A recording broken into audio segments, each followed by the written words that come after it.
Se tem uma realidade dentro das igrejas brasileiras que tem me incomodado bastante, é a falta de psicoeducação sexual para os casais. E isso acontece principalmente dentro das igrejas evangélicas. Caso você não me conheça, eu sou Fabiola, psicóloga há 13 anos, especialista em terapia cognitivo-comportamental, e um dos meus maiores focos dentro do meu consultório é o atendimento de casais e famílias. E antes que você venha falar que eu estou aqui julgando os evangélicos, não, eu sou também evangélica, inclusive missionária da igreja. Saio por aí palestrando no Brasil inteiro, congressos de mulheres, congressos de casais, então eu tenho um amor muito grande pelo Evangelho de Cristo. Porém, eu vejo que há algumas falhas que a gente poderia corrigir, melhorar, e quando o assunto é casais, eu penso que a gente poderia fazer ainda de uma forma mais assertiva, até mesmo para contribuir naquilo que o Evangelho nos ensina. Mas o que eu quero dizer para vocês com essa minha fala? Eu percebo que a igreja fala muito da importância da família, valorizar a família. O primeiro ministério que se deve cuidar é o ministério dentro de casa. E aí fala-se muito da questão do viver esse evangelho.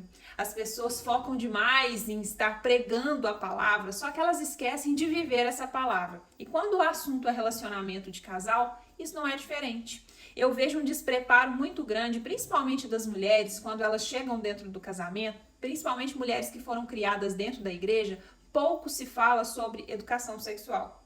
Isso não é ensinado dentro da igreja e é interessante porque a Bíblia fala tanto, e eu vejo tantos pastores ministrando essa palavra. Mulheres, sejam submissas aos seus maridos. Maridos, amai as suas esposas assim como Cristo amou a igreja. Aquela palavra que está lá em Efésios, que todo mundo ama sair distribuindo essa palavra nos altares das igrejas. Só que fala-se muito disso, mas na prática, como é que isso funciona? Principalmente quando a Bíblia também diz da seguinte forma: marido e mulher, um precisa se sujeitar aos desejos um do outro. Quando isso não é falado dentro da igreja, eu percebo muito, principalmente aqui nas redes sociais. Quando tem alguém, um profissional da saúde, vai ter uma palestra na igreja, onde vai falar de sexualidade, ensinando sobre doenças, ensinando mesmo as mulheres para a prática sexual, que é algo que foi criado por Deus, e as pessoas olham para isso de uma forma muito pejorativa, eu vejo que as pessoas começam a criticar. Você olha os comentários desses vídeos, as pessoas falando assim, e desde quando que igreja é lugar disso? Igreja é lugar de pregar o evangelho de Cristo. E aí a minha pergunta é, quem foi que criou então a questão do sexo? Isso veio de onde? Não foi de Deus? Inclusive a palavra está falando que homem e mulher precisam estar o quê? Sujeito um ao desejo do outro, principalmente quando o assunto é casamento. E aí, quando vai se falar sobre esse assunto dentro das igrejas, o pessoal fica todo doído. E sabe o que me impressiona? É porque o pessoal que, principalmente algumas igrejas mais rígidas, vocês percebem que essas pessoas só frequentam igreja? Normalmente elas não vão em palestras externas, elas não participam de congressos, de eventos fora da igreja. Então, se não se pode falar sobre esse assunto dentro da igreja, aonde é que a pessoa vai aprender? Alguém pode me explicar? Porque, olha, dentro do meu consultório, eu posso dizer para vocês que eu escuto coisas absurdas, coisas que são dúvidas de crianças e adolescentes, e tem mulheres casadas com esse tipo de dúvida. E eu vou dar aqui só um exemplo para vocês entenderem do que eu quero dizer.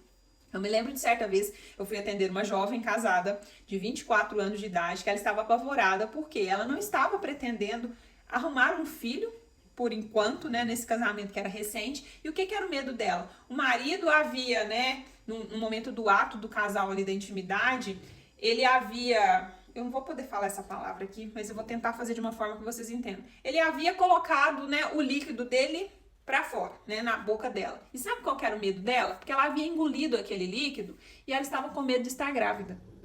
Olha a situação. Vocês estão ouvindo um ronco ao fundo, é o meu cachorro, tá? Mas nessa situação ela estava apavorada, por quê? Porque por ter engolido aquele líquido, ela estava morrendo de medo de vir uma gravidez diante dessa situação. Olha que ponto nós chegamos, gente. Olha a falta de desconhecimento de uma mulher casada. Se uma mulher casada tem esse tipo de dúvida elementar, imagina as outras coisas que não acontecem. Questão de doenças, sabe? A pessoa que não conhece o próprio corpo.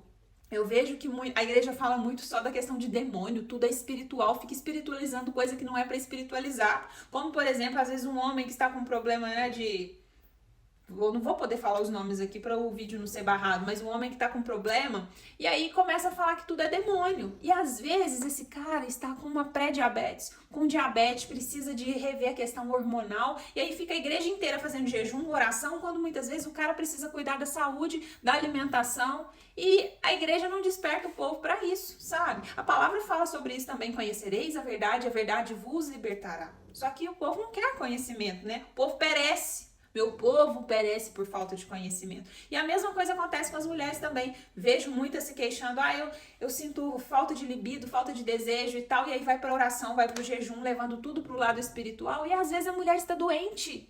Os hormônios todos desregulados, às vezes com uma anemia profunda, e não vai ao médico, fica só orando, só jejuando. Gente, precisamos de falar mais sobre isso dentro das igrejas. Às vezes ficamos só nessa, né? Prega esse evangelho solto, mas a gente esquece que a saúde também faz parte do evangelho, porque a Bíblia fala que o nosso corpo é templo do Espírito Santo. E se a gente não começar a falar dessas enfermidades, das doenças emocionais, das doenças físicas também nos altares das nossas igrejas, quem é que vai pregar evangelho?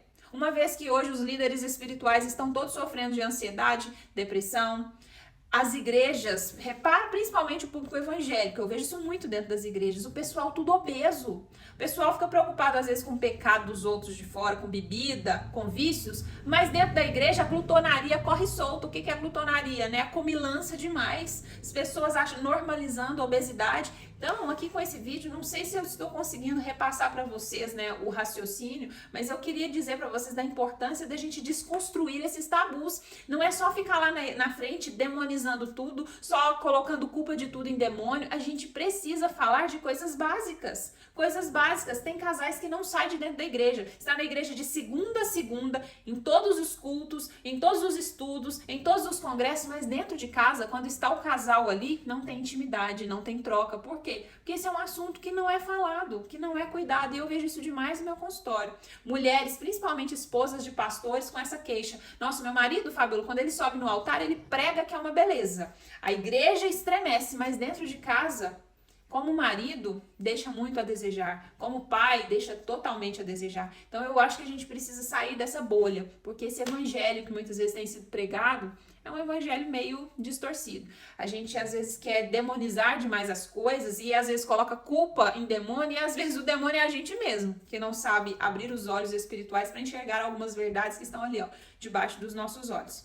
Então, eu gostaria até de saber a opinião de vocês, se esse vídeo faz sentido, se vocês têm uma visão parecida, ou se para você o que eu falei aqui não tem nada a ver, mas eu acho que é um assunto que a gente precisa começar a trazer à tona, porque é uma realidade que acomete muitas famílias, mas eu vejo que tem passado despercebido.